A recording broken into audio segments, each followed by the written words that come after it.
Malberg et Carl Schmitt. Alors l'émergence de nouveaux acteurs pour la démocratie et plus précisément le développement de nouveaux instruments de participation démocratique, on peut dire que ce sont des thèmes récurrents, voire traditionnels en droit constitutionnel. Alors je me propose d'étudier ici les rapports entre référendum et démocratie dans une perspective de théorie constitutionnelle comparée en partant d'un texte français et d'un texte allemand. Alors mon corpus est plus restreint que ne laisse entendre le titre général de mon intervention. Le premier texte est une référence classique, bien connue.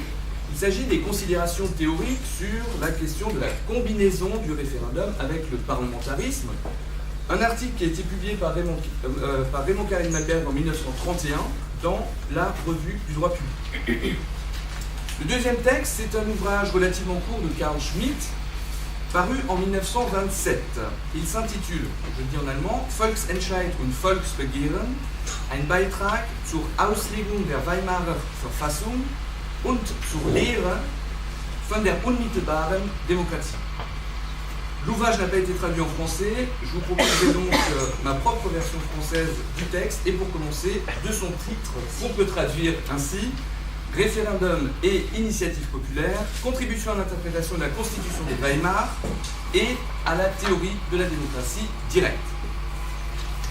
Afin de préciser certaines notions, une question préliminaire s'impose: quel référendum pour quelle démocratie? Dans ces considérations théoriques, Carré de Malberg ne s'intéresse pas directement au rapport entre le référendum et la démocratie.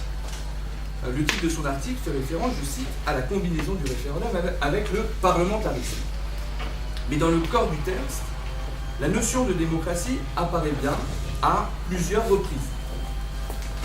L'objectif de l'auteur est d'ailleurs exprimé de manière très explicite.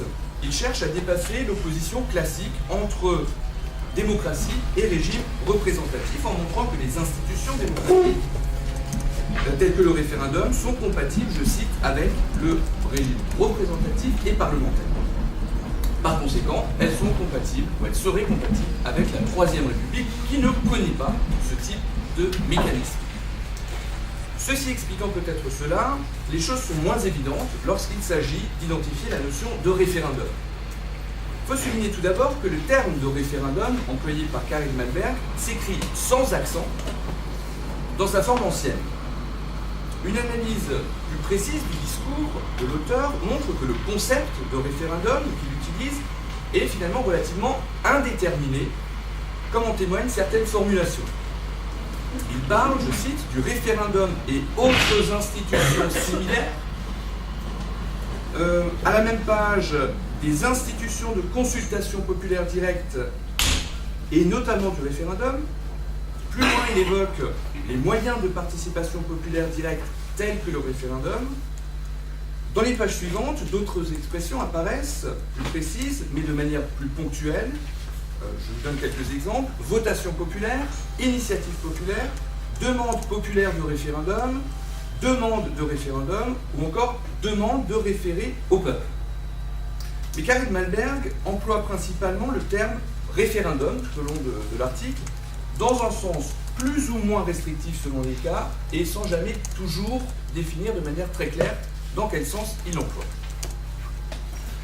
La question de l'identification des concepts de référendum et de démocratie semble de prime abord plus simple dans le texte de Schmitt sur le référendum et l'initiative populaire. Comme l'indique la première partie du sous-titre, il s'agit en effet d'une contribution à l'interprétation de la Constitution de Weimar. Et l'auteur énonce dès le départ les 5 différents cas de référendum qui sont prévus par le premier régime républicain allemand. Je résume, j'énumère les 5 cas. Un référendum peut être organisé, premièrement, à l'initiative du président du Reich sur toute loi approuvée par le Reichstag. Deuxièmement, à l'initiative du président du Reich sur une loi approuvée par le Reichstag contre laquelle le Reichsrat, notre chambre du Parlement, a opposé son veto. Un référendum peut être organisé, troisièmement, à l'initiative du Reichsrat s'il oppose son veto lors d'une révision constitutionnelle votée par le Reichstag. Quatrièmement, à l'initiative d'un 20e des électeurs sur une loi approuvée par le Reichstag, mais dont la publication a été ajourné à la demande d'un tiers de la même chambre, d'un tiers du même Reichstag. Enfin, un référendum peut être organisé, cinquièmement, à la demande d'un dixième des électeurs sur un projet de loi d'initiative populaire, à moins que le Reichstag l'adopte sans modification. C'est plus précisément ce dernier cas, prévu par l'article 73 alinéa 3 de la Constitution de 1919, que Schmitt va analyser dans son ouvrage de 1927 sur référendum et initiative populaire, et il nomme ce mécanisme, je cite, la procédure législative populaire. Il revendique la paternité de ce terme, Volksgesetzgebungsverfahren, procédure législative populaire. Plus généralement, le projet de Schmitt est d'apporter, je cite la deuxième partie du sous-titre, sa contribution à la théorie de la démocratie directe. Alors que le référendum est généralement considéré comme une institution de la démocratie directe, l'auteur démontre de manière paradoxale que le rapport entre ces deux notions est bien plus complexe, voire antinomique.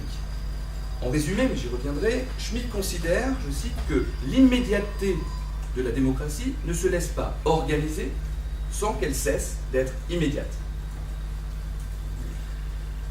Dans cet exposé, j'aborderai principalement deux questions et je tenterai d'y apporter des éléments de réponse sans prétendre à l'exhaustivité, bien entendu, vu le temps qui m'est imparti.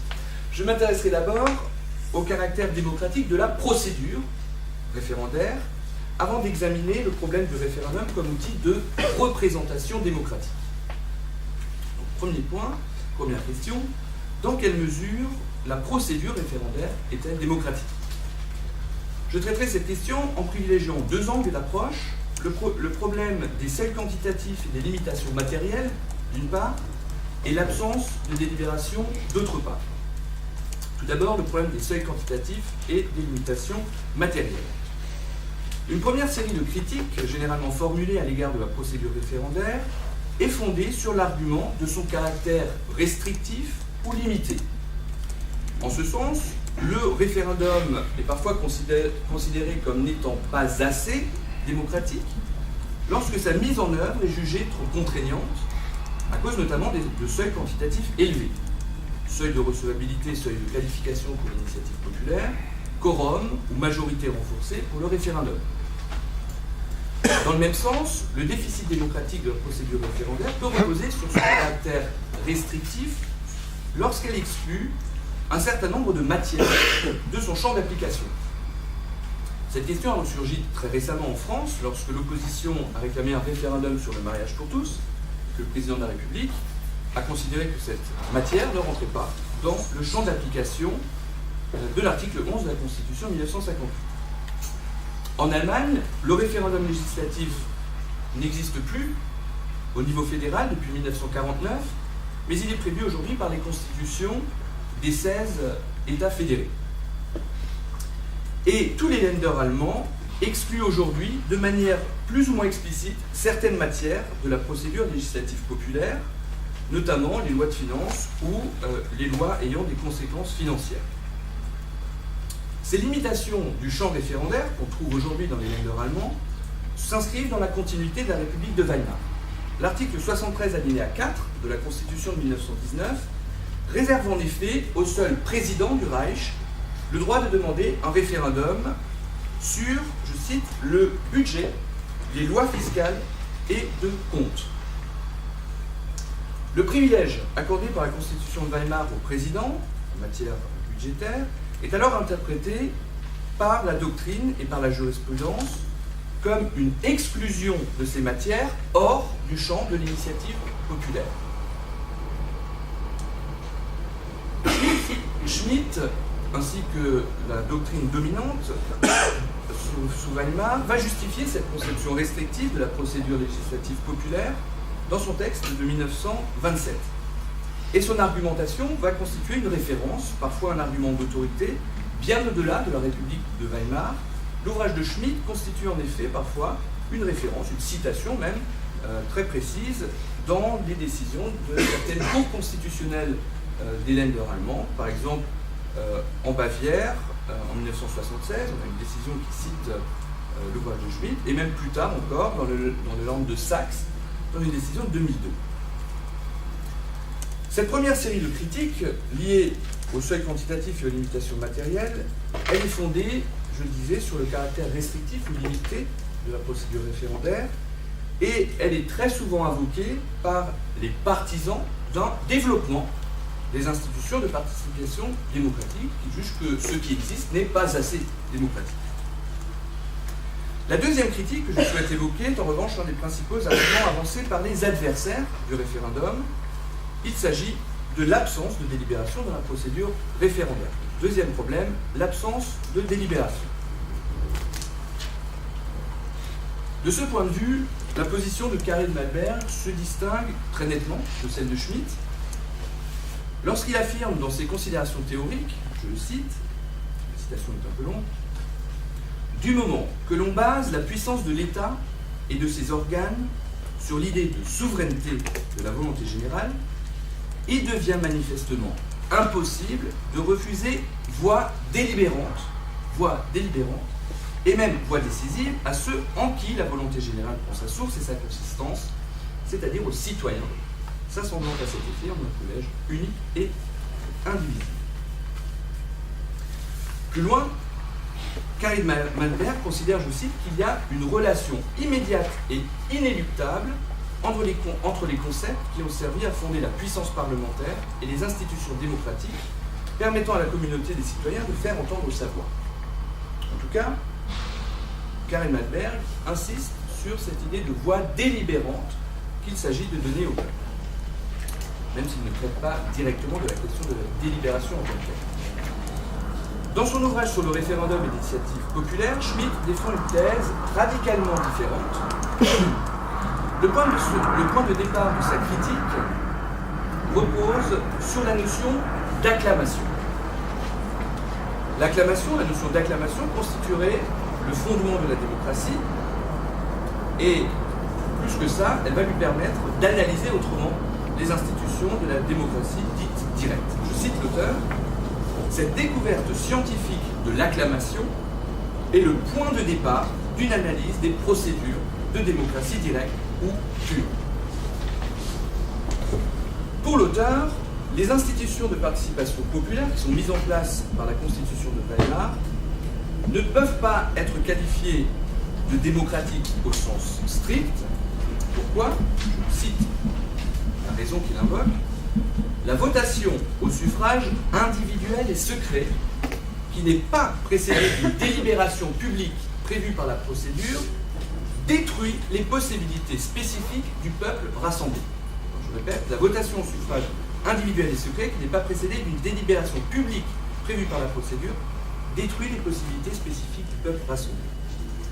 Et plus loin dans le texte, je cite, il est absolument impossible pour le peuple d'élaborer un projet de loi par le biais de la procédure de votation au suffrage individuel et secret, parce qu'un projet résulte non pas d'une votation, mais d'une délibération. La critique de la procédure législative populaire, formulée par Schmitt et fondée sur l'absence de délibération, servira également de référence plus ou moins explicite après la Seconde Guerre mondiale dans les décisions de certaines cours constitutionnelles des Länder pour justifier un encadrement strict des procédures de participation populaire. On reverra également surgir cet argument dans les débats qu'il y a pu y avoir en Allemagne sur l'instauration d'un référendum au niveau fédéral. Ce problème du caractère démocratique du référendum se pose au regard de ses modalités de fonctionnement, on vient de le voir dans la première partie consacrée à la procédure référendaire. Dans une perspective plus générale, une réflexion sur le référendum et la démocratie conduit également à mettre en évidence la complexité des relations que ces deux notions entretiennent avec la notion de représentation, d'où la deuxième question de mon exposé. Le référendum constitue-t-il un instrument de représentation démocratique ? Le référendum constitue-t-il un instrument de représentation démocratique ? Alors j'aborderai ce problème en deux temps. J'évoquerai d'abord les rapports entre les organes représentants, le peuple, puis les limites de cette notion de démocratie conçue à travers le seul prisme référendaire. Premièrement, les rapports entre les organes représentant le peuple. Dans sa critique du fonctionnement de la Troisième République, Karl Malberg souhaite, je cite, substituer au parlementarisme absolu un régime de puissance parlementaire limité et mitigé. Son objectif est de restaurer ce qu'il nomme la puissance populaire. Il souhaite restaurer la puissance populaire par l'introduction, je cite, de moyens de participation populaire directe tels que le référendum. Cette réforme de la Troisième République, qu'il appelle de ses voeux, est néanmoins modérée, car il affirme, je cite, que le référendum ne supprime pas le rôle ni le pouvoir de représentation du Parlement. En se démarquant ainsi de la tradition issue de la Révolution de 1789, Karl Malberg rejette donc, je reprends ces termes, l'antinomie entre le référendum et l'idée de représentation qui est à la base du parlementarisme. On pourra noter d'ailleurs l'évolution de son discours sur les rapports entre le référendum et la représentation. Il considère d'abord, je cite, que le référendum apparaît comme un complément suffisant de l'idée de représentation, avant d'identifier le référendum comme un moyen compris, je cite, dans le concept de représentation populaire. Le référendum comme moyen compris dans le concept même de représentation populaire. Si d'après l'auteur, l'introduction de cet instrument de participation démocratique ne remettrait pas en question la fonction de représentation dévolue au Parlement sous la Première République, elle ne modifierait pas moins radicalement les rapports entre les organes au sein du régime. Je cite Karl Malberg, « Sans doute le Parlement continuerait à représenter le peuple, tant qu'il délibère. Mais une fois la loi votée par les chambres, la volonté générale recouvrerait ses droits inaliénables et la parole passerait au peuple, à supposer qu'il veuille la prendre. S'il la prenait, ce serait en souverain. » Cette question des rapports entre les organes susceptibles de représenter le peuple est donc également liée au problème de la hiérarchie ou de l'absence de hiérarchie entre la loi référendaire et la loi parlementaire. Je ne développerai pas cette question ici, elle est abordée par Carl Schmitt, mais pas directement dans son texte de 1927. Il en parle dans sa théorie de la Constitution, Je m'intéresserai en revanche à un autre point, qui sera donc l'objet de mon dernier développement. Deuxième point, les limites de la notion de démocratie conçue à travers le prisme référendaire. Jusqu'à présent, j'ai plutôt insisté sur les différences entre les conceptions développées par Karl Malberg et Schmitt. Ces auteurs se rejoignent néanmoins en ce sens qu'ils fondent tous deux leur analyse sur une conception particulière de la démocratie. Il s'agit d'une conception classique centrée sur la décision populaire. L'expression que j'emploie ici, décision populaire, c'est la traduction littérale du terme allemand Volksentscheid, qui est employé communément pour désigner ce qu'on appelle en France le référendum. En Allemagne, le référendum, ça se traduit par le terme Volksentscheid, décision populaire. Cette conception de la démocratie, qui privilégie donc une approche à travers le prisme référendaire, me semble réductrice, parce qu'elle met principalement l'accent sur l'expression de la volonté générale, telle qu'on l'entend en France, et tente à occulter son processus de formation, qu'il n'est pas possible, à mon sens, d'appréhender avec les mêmes outils conceptuels. Certes, Karl Malberg et Schmitt opèrent bien une distinction entre l'initiative populaire et le référendum. Mais ils examinent ces institutions, l'initiative populaire et le référendum, à la lumière d'un concept de démocratie fondé sur une vision essentiellement décisionnelle. En témoigne par exemple, chez Karl Malberg, l'analyse, je cite, des demandes populaires de référendum. Demandes populaires de référendum. Dans les États qui prévoient cette possibilité, je cite l'auteur, c'est le peuple qui monte au rang suprême par l'acquisition du pouvoir de prononcer le rejet ou l'adoption définitive des décisions parlementaires. Et dans son commentaire, Karin Malberg insiste non pas sur le moment de la demande populaire, mais bien sur la signification de la décision référendaire. C'est parce que le peuple est, je cite, armé du moyen juridique de statuer en dernier ressort, autrement dit, c'est avant tout parce qu'il peut décider, que le peuple est, je cite, le véritable souverain.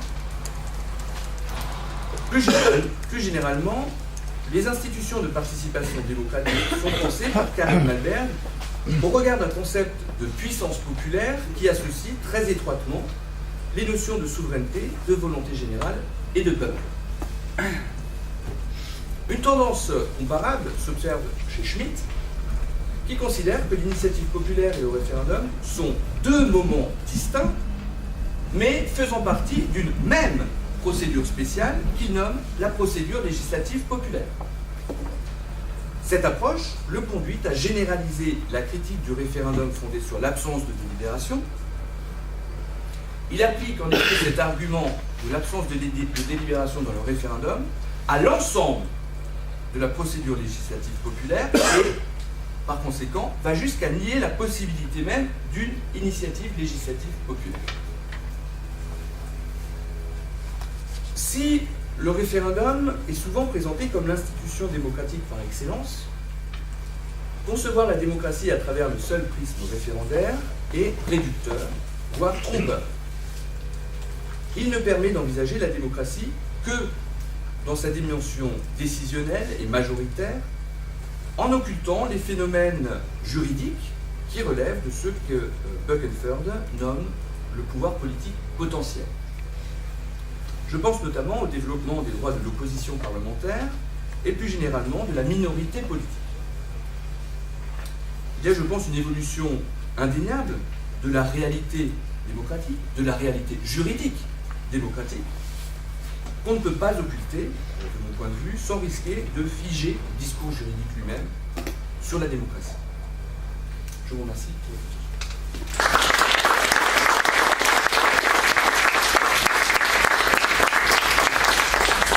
Merci beaucoup.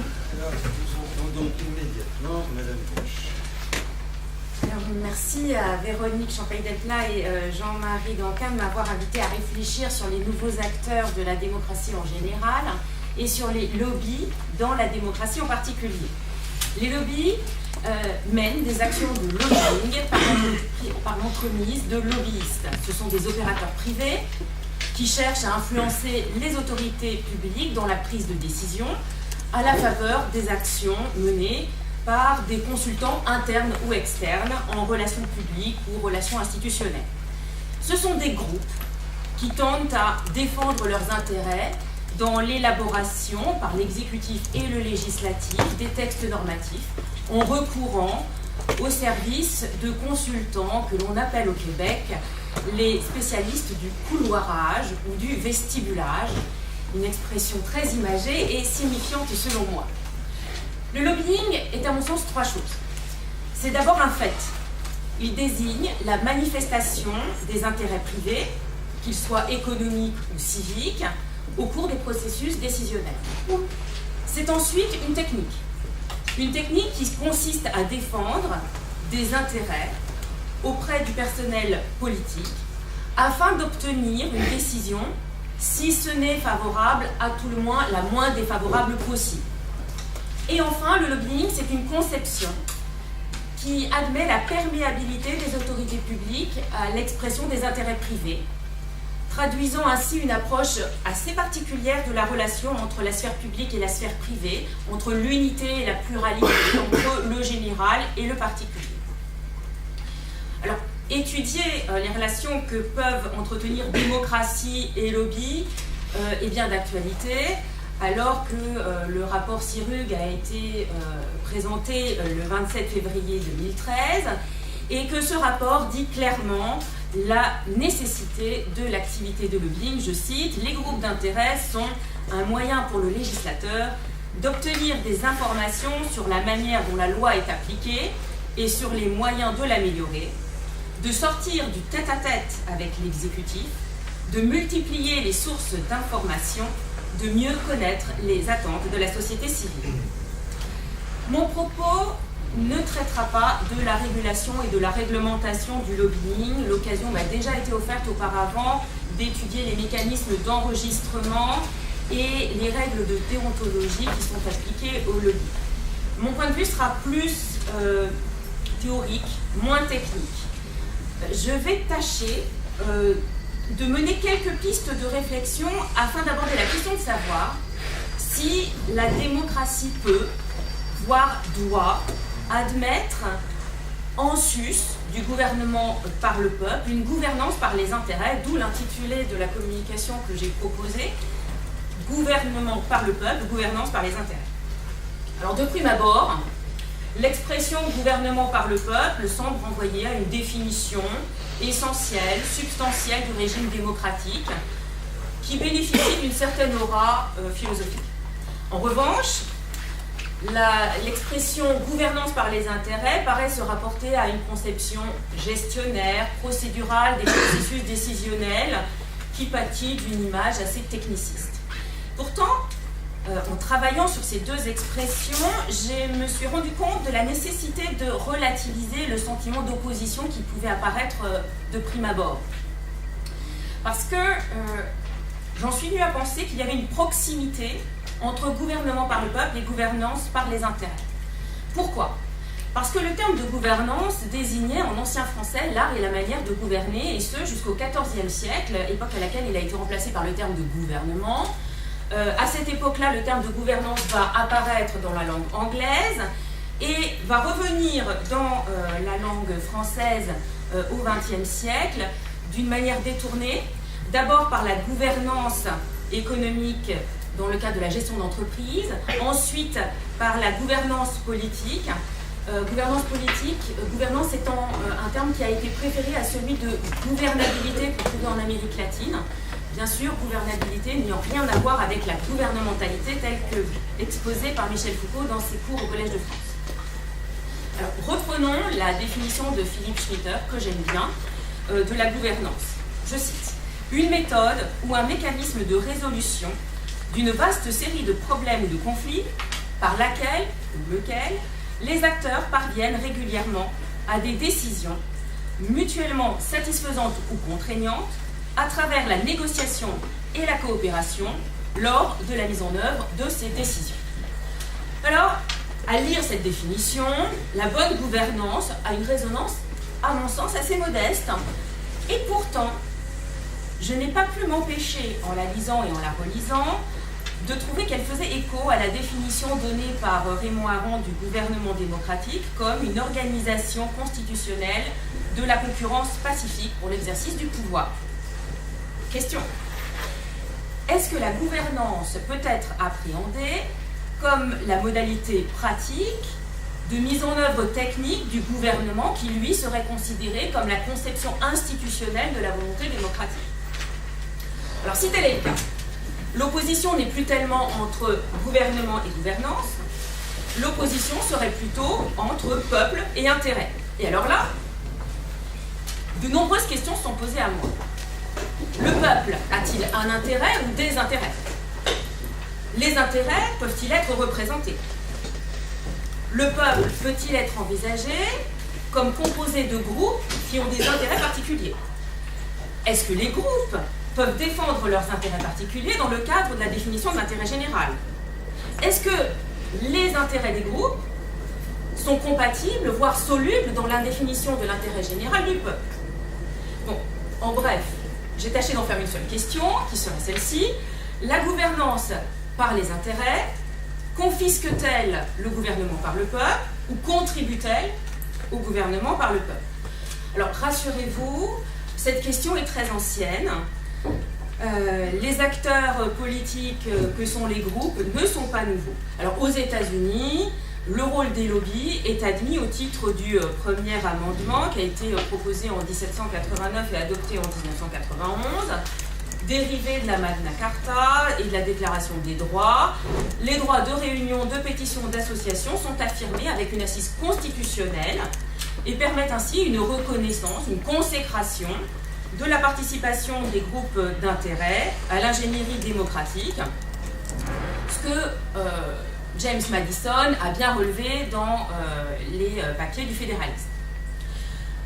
Le terme de lobbying apparaît dans le langage juridique et politique américain en 1808. Il est couramment employé au Capitole à partir de 1832, mais il va vraiment se voir développé comme procédé à partir de 1876 et réellement consacré à partir des élections de 1896. Et certains auteurs américains estiment d'ailleurs que les élections de 1896 doivent être considérées comme le passage d'une politique partisane à une politique pragmatique. Alors, attention, l'accueil réservé à la participation des groupes d'intérêt dans la prise de décision politique aux États-Unis n'a pas été aisé. Il y a eu un accueil très mitigé, des scandales se sont succédés, l'adoption de législation a été très fréquente, oscillant aussi bien au niveau d'État fédéral qu'au niveau des États fédérés, entre condamnation radicale ou réglementation très stricte. Il semblerait qu'il ait fallu attendre les années 1930-1940 avec le New Deal pour que l'action des groupes d'intérêt soit considérée comme naturelle dans les processus décisionnels.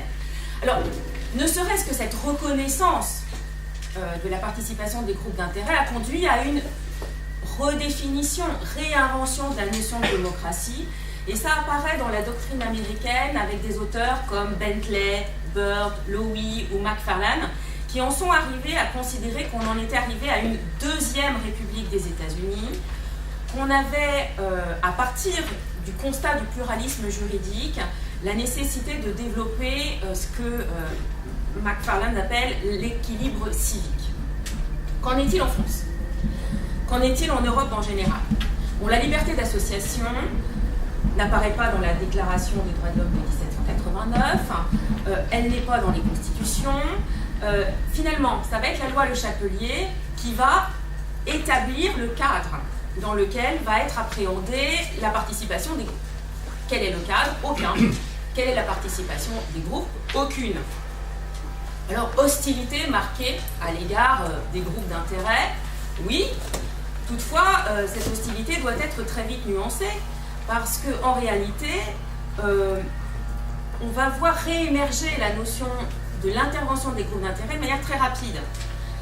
En atteste par exemple les propos de la BCIS dans son discours prononcé à la Convention au moment du vote de la Constitution de l'an 3, je cite « Si l'on voulait instituer le mieux en son genre, on adopterait une combinaison propre à donner à la législature un nombre à peu près égal d'hommes voués aux trois grands travaux, aux trois grandes industries qui composent le mouvement et la vie d'une société qui prospère.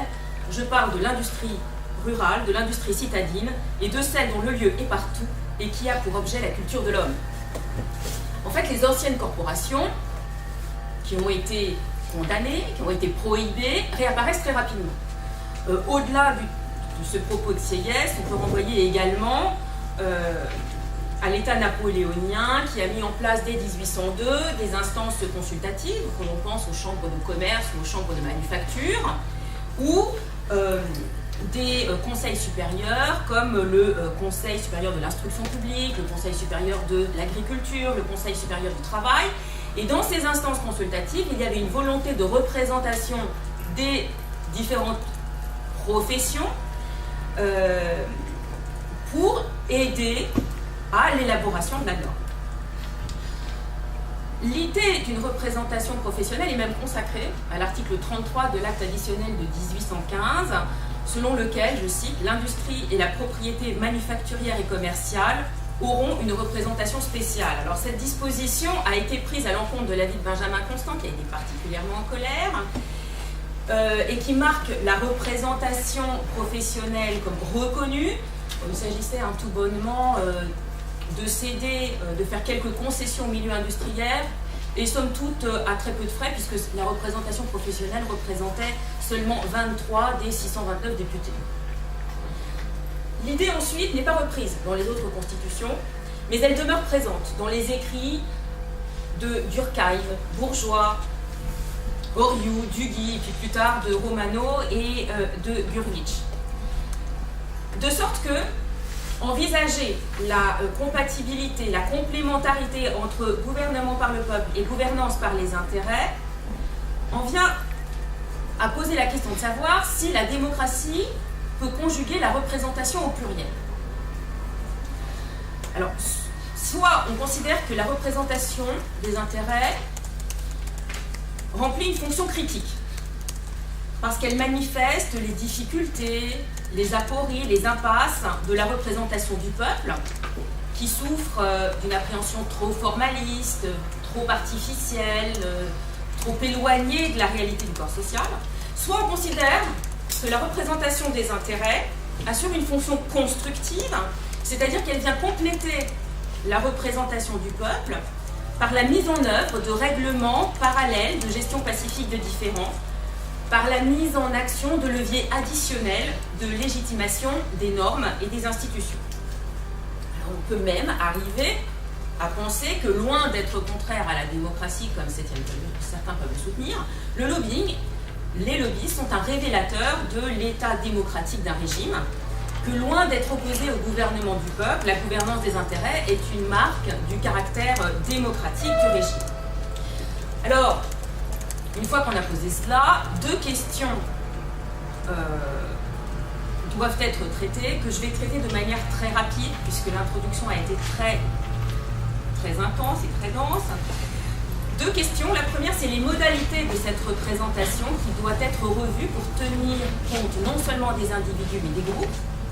Deuxième question, c'est les fonctions de cette représentation, puisqu'il s'agit d'appréhender non seulement l'intérêt général, mais encore les intérêts particuliers dans la définition d'un intérêt général, si tant est que l'intérêt général existe. Donc, premier point, très rapidement, les modalités de la représentation. Alors bien sûr, tout part du postulat que la démocratie est représentative. Et que si elle est représentative, elle est tout de même démocratique. Il s'agit de définir l'organisation à l'aide de laquelle une nation se décharge sur quelques individus de ce qu'elle peut ou ne veut pas faire elle-même, comme dit Constant.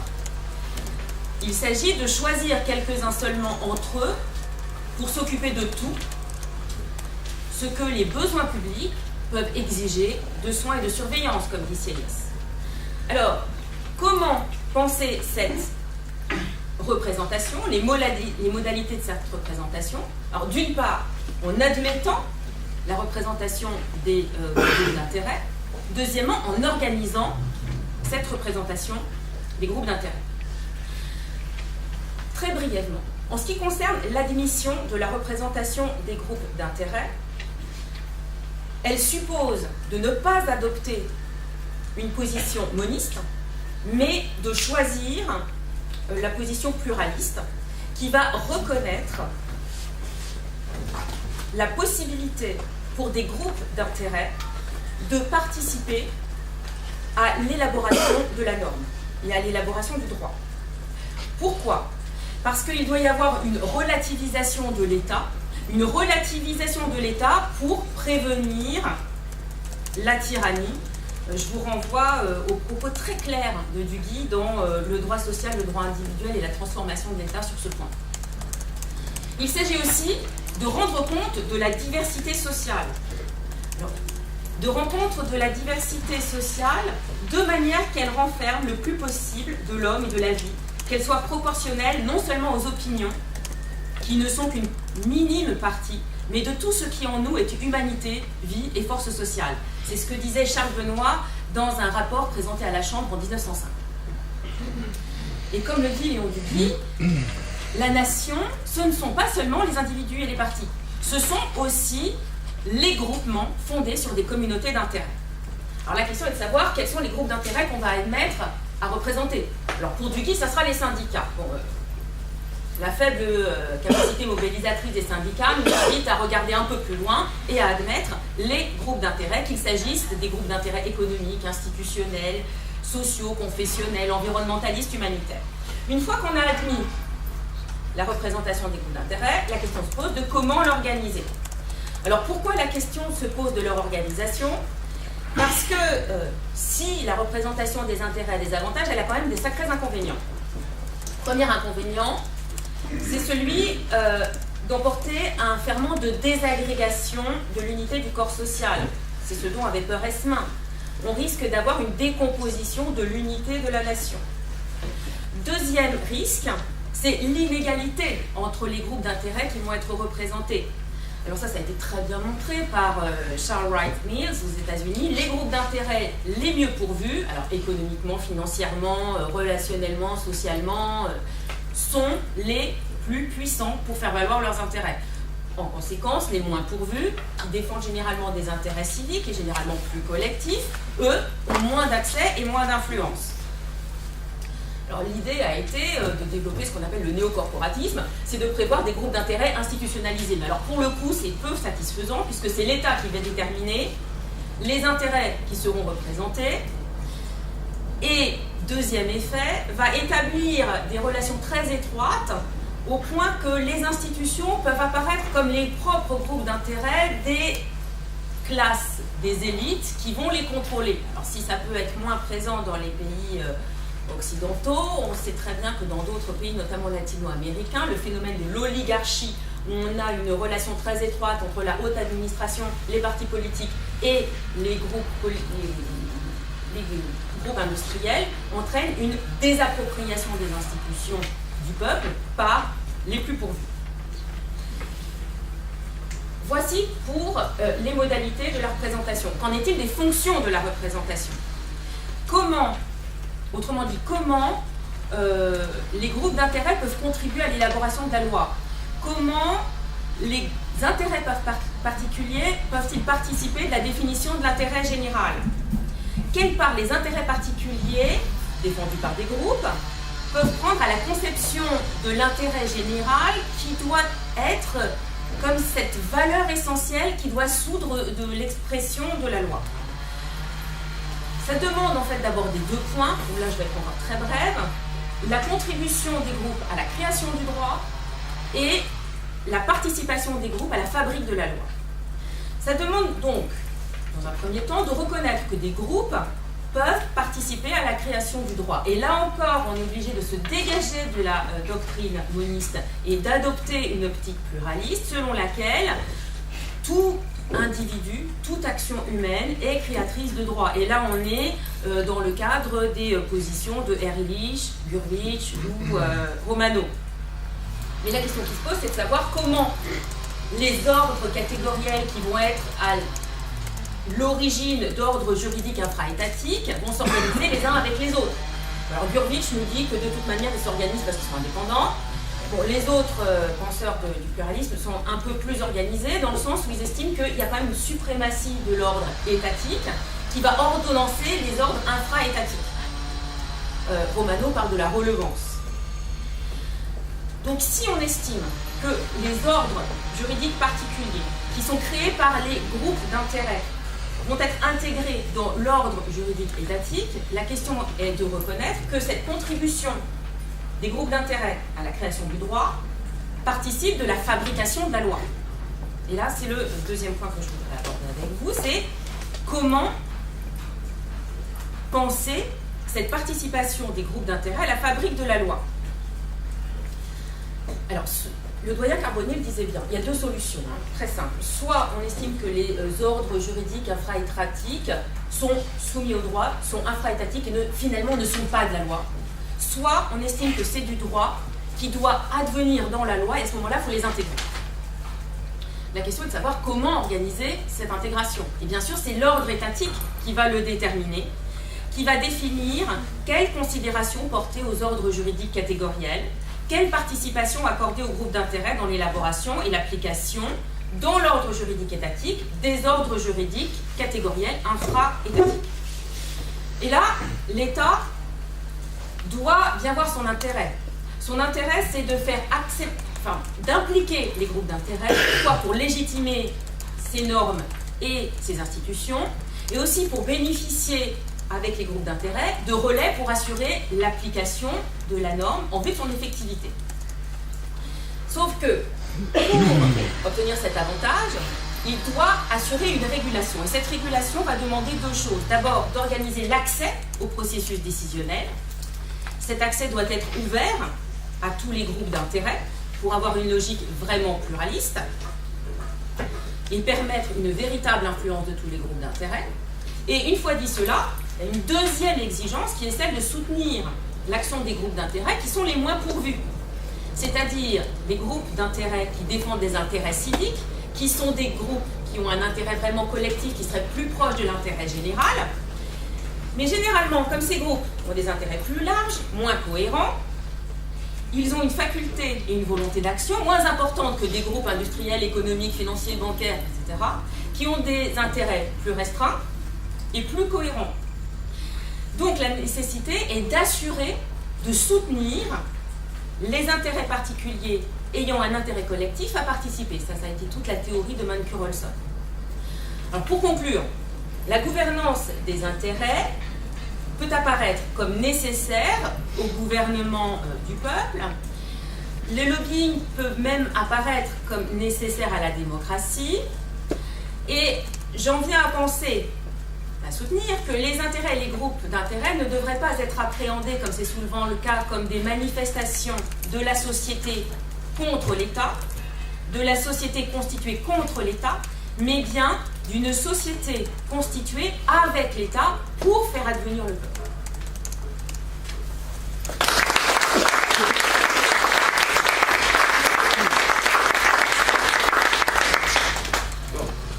Nous avons 20 minutes à peu près. Hein 10 minutes. 10 minutes, ça. 10 minutes, un quart d'heure. 10 minutes, un quart d'heure en tout. Par orateur. Bon, alors, que le temps nous est compté, dépêchez-vous. Oui. Moi j'ai une question pour la limite entre vous parliez de l'égalité et de l'illégalité du lobby. L'égalité ou la légalité La légalité et l'illégalité. C'est sur une question de frontière, où se trouve la frontière entre la légalité et l'illégalité, quand par exemple il y a des pratiques des lobbies qui sont de livrer des projets clés en main à des parlementaires qui finissent par les voter. Est-ce que le fait que les parlementaires adoptent ce projet rend le projet légal? Parce qu'il n'y a pas de délibération. C'est simplement le projet est livré, on le vote et ça devient une loi. Est-ce que ça c'est légal ou est-ce que c'est Il y a plusieurs questions là. Bon, je vais distinguer. Dans le lobbying, c'est comme toute action, c'est comme conduire une voiture. On peut faire des choses avec une voiture, on conduit, on est dans la légalité. On brûle un feu rouge, à ce moment-là, on est dans l'illégalité. Et là, on a commis une infraction, on est sanctionné, finalement. D'accord ? Le lobbying, c'est pareil, il y a des pratiques qui sont légales et puis des pratiques qui sont illégales. Alors le problème, c'est l'entre-deux de l'incorrection indélicatesse. Mais ça, c'est géré. Il suffit d'aller dans le code pénal, quoi. Il y a tous les textes qu'il faut pour pouvoir gérer ces situations-là. Il y a des conflits d'intérêts, il n'y a pas de risque de conflit d'intérêts, n'en déplaise à un certain député actuel. Ça, c'est la question de la légalité et de l'illégalité. Ensuite, ce que vous soulevez comme question, c'est celle des pratiques qui consistent en fait, alors je ne dirais pas que le problème c'est le lobbying, mais là c'est plutôt le travail des parlementaires qui me pose souci, vous voyez. C'est de certains parlementaires qui se contentent de faire préparer des amendements. Alors ça c'est la pratique très en vigueur en France, hein. C'est pas du tout appliqué par exemple au niveau de l'Union Européenne, c'est pas comme ça que ça marche. On a des amendements parlementaires, alors ça les lobbyistes en France sont super contents. J'ai fait passer un amendement parlementaire via tel réseau, et donc il est passé, ils n'ont même pas changé une virgule. Alors mon souci, moi, c'est que le parlementaire, il gobe l'amendement parlementaire tel que. Comment ça se fait qu'il n'est pas. Son boulot, c'est pas de réfléchir à lui, parlementaire, sur ce que doit être la loi ou pas la loi. Après, le lobbyiste, il fait son boulot, on lui demande de défendre un intérêt. Il a vu que là, il y avait une marge de possibilité parce que les députés français, entre le mardi soir et le mercredi matin, il n'y a pas beaucoup de temps pour travailler. Alors, évidemment, on va au plus pressé, il y a un truc tout prêt, on le prend, c'est plus facile, on fait une photocopie, ça va plus vite. Alors là, la question, c'est pas de la légalité ou de la légalité, à mon sens. C'est une question de la conscience et de l'éthique des parlementaires sur la fonction d'élu qu'ils doivent remplir. Et là, ça renvoie plus à que veut dire aujourd'hui la représentation. quel est le travail fourni par nos représentants dans les institutions qui sont censées représenter le peuple et assurer l'expression de la volonté générale. J'étais claire? Ça va? Oui, oui.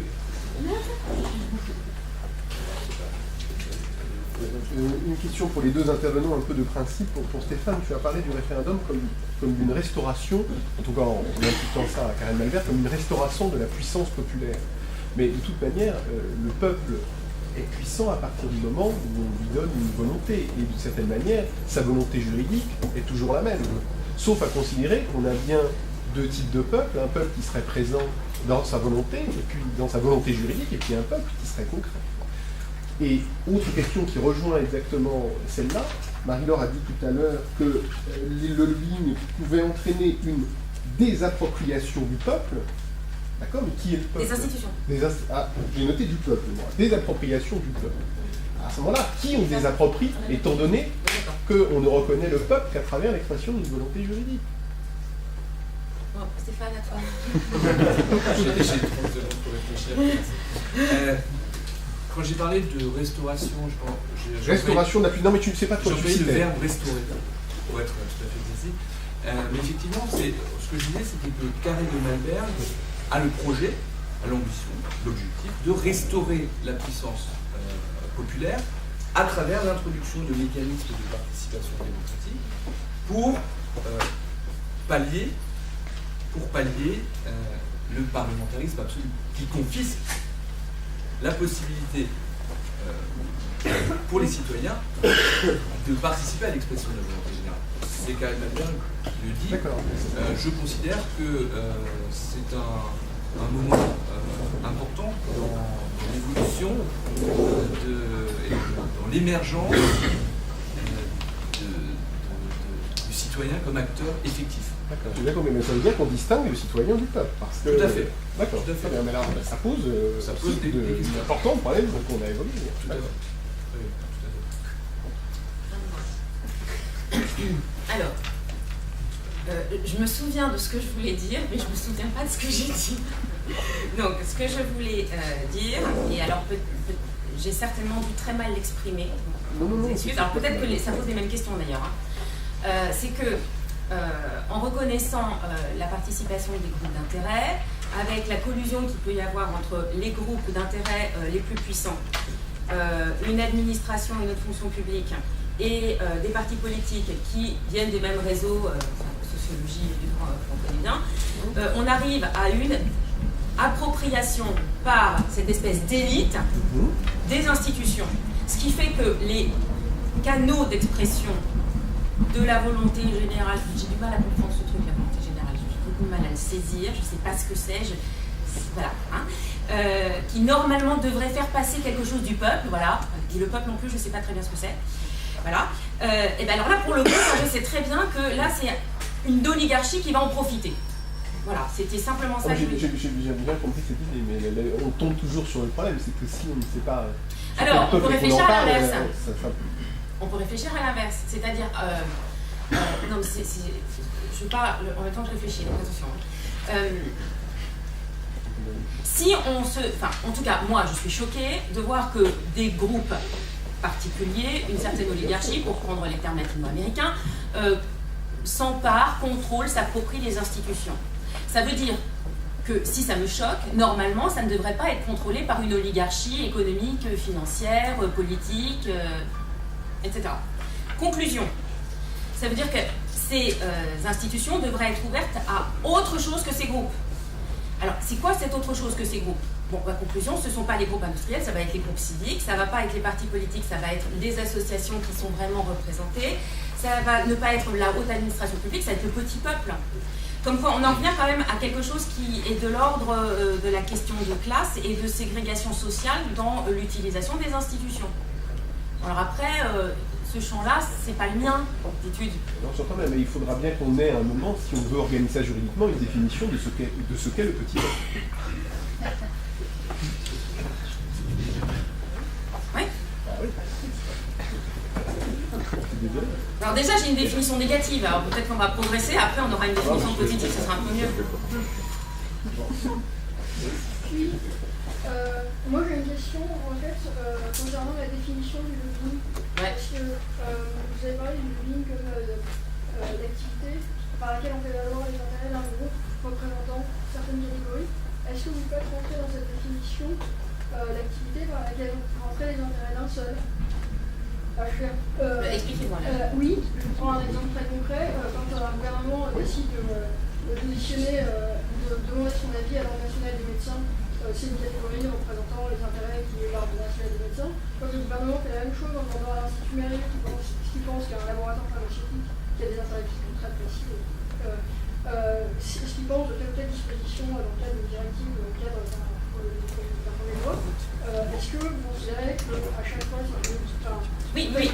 Alors, ou est-ce qu'il y a quand même des distinctions à faire entre les individus d'un laboratoire pharmaceutique précis qui est systématiquement, auquel on demande systématiquement son avis par rapport aux éléments et produits du Parlement, par exemple, et l'Ordre national des médecins?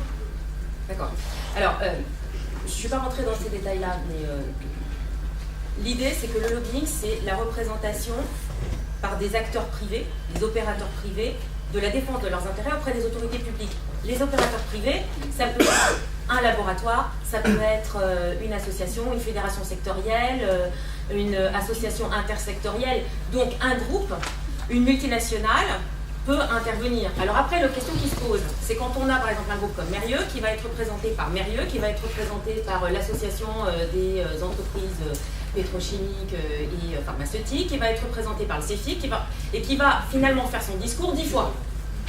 Donc là, pour le coup, le pluralisme des idées, on ne l'a pas, puisque c'est toujours la même personne qui contrôle, qui est normalement président de toutes les associations aussi, c'est très bizarre, qui va contrôler tout ça et qui va dire toujours le même discours.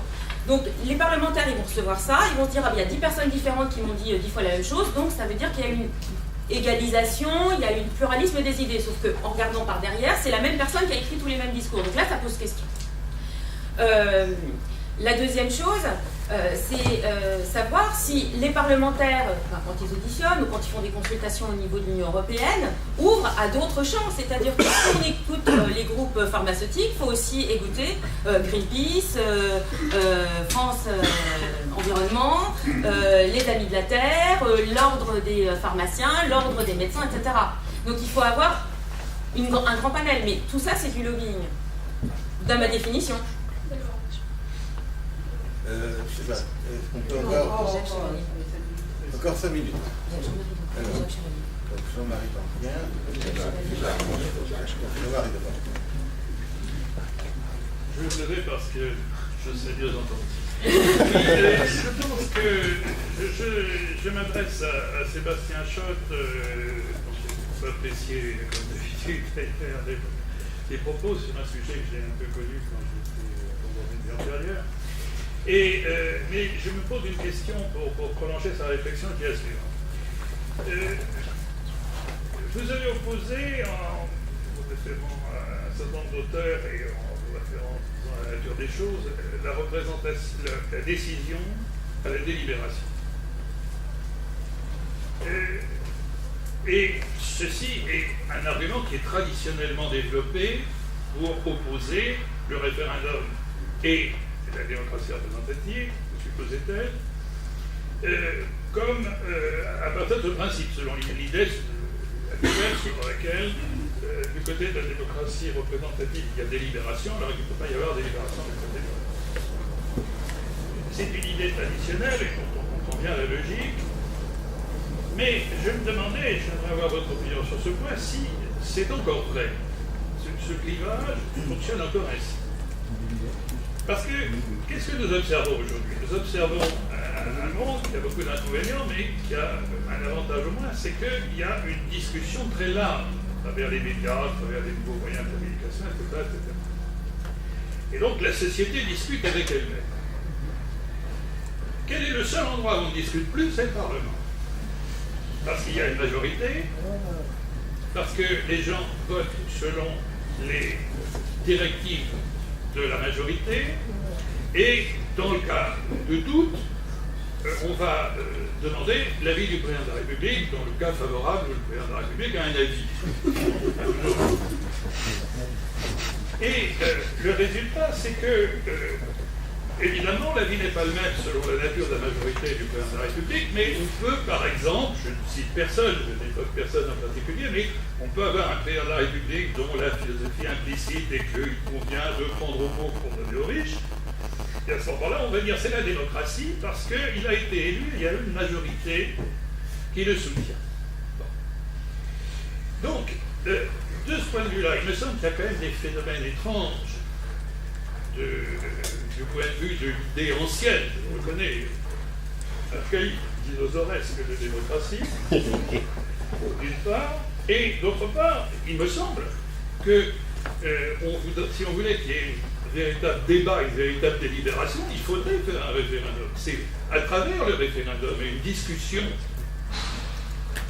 je ne connais pas les inconvénients et les risques, mais à travers une discussion qui serait une véritable discussion et non le vote automatique d'une chambre d'enregistrement, que la délibération passerait. Donc, je suis d'accord sur l'opposition entre délibération et décision. Je me demande si aujourd'hui les fonds ne sont pas inversés. Je devrais avoir votre opinion sur ce point.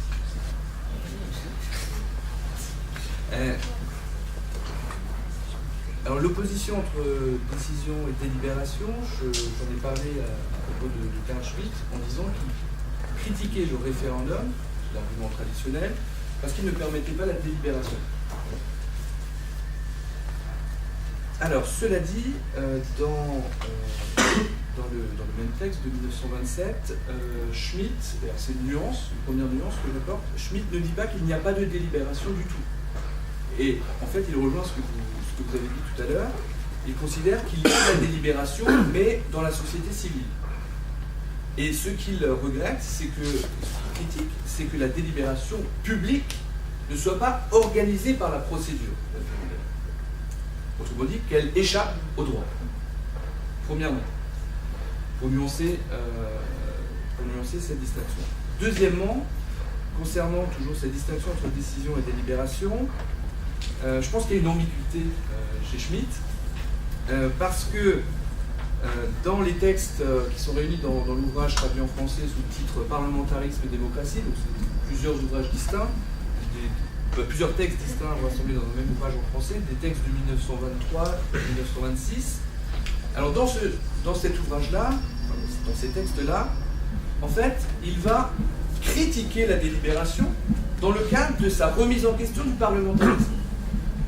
Alors que, en 1927, dans le texte de 1927, il va utiliser la délibération comme argument positif pour critiquer négativement l'absence de délibération. Dans une chose et son contraire sur la conjoncture. Voilà. Je ne dirais pas jusque-là, mais enfin, on peut parler du caractère cryptique de son œuvre pour reprendre les termes de... Et conjoncturel. Bien sûr. Voilà.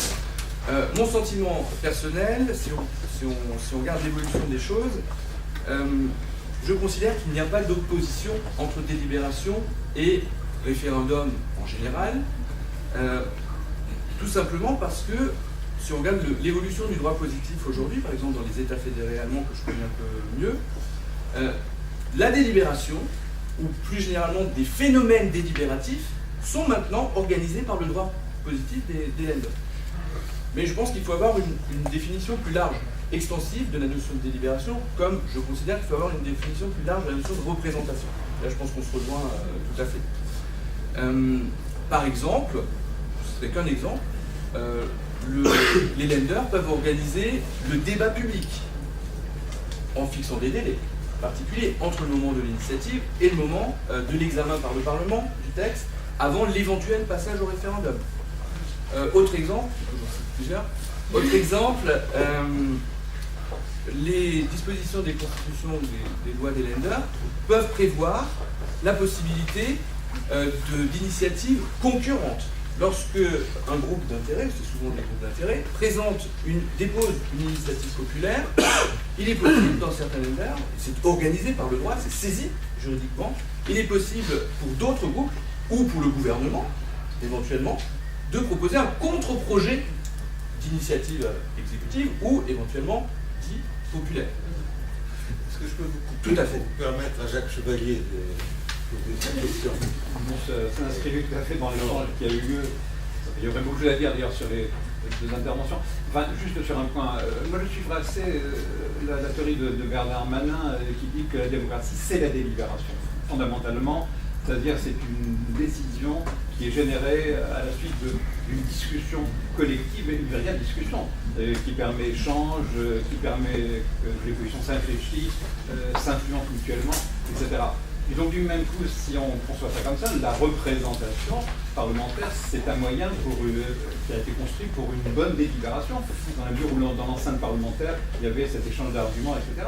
Alors ce qui me paraît, je reviens un peu à ce que Jean-Marie disait, ce qui me paraît caractéristique des sociétés contemporaines, c'est qu'on voit de plus en plus émerger de nouveaux espaces délibératifs en dehors de l'enceinte parlementaire. Toutes les procédures du débat public avec des formes extrêmement variées, et comment Internet aussi devient un moyen, et on pourrait prendre une illustration très nombreuse de ça. Donc tout le problème étant comment assurer la connexion entre tout ça, la connexion entre ces processus délibératifs et émergents et la représentation parlementaire classique.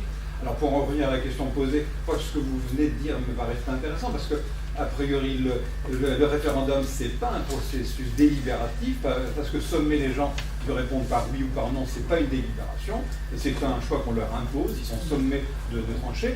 En revanche, on peut concevoir effectivement, c'est exactement ce que vous venez de dire, que le référendum soit assorti de processus délibératifs qui ouvrent des possibilités de discussion et d'échange. Et à ce moment-là, le référendum devient un véritable processus démocratique. Mais sinon, sur l'intérêt général, il y aurait beaucoup de choses à dire, mais ça allongerait beaucoup. Je crois qu'il faut maintenant nous arrêter pour la pause. Nous nous retrouvons dans 11h15. Dans un quart d'heure. Dans un quart d'heure. On va être sûr qu'on sera dans 20 minutes. Salle des commissions.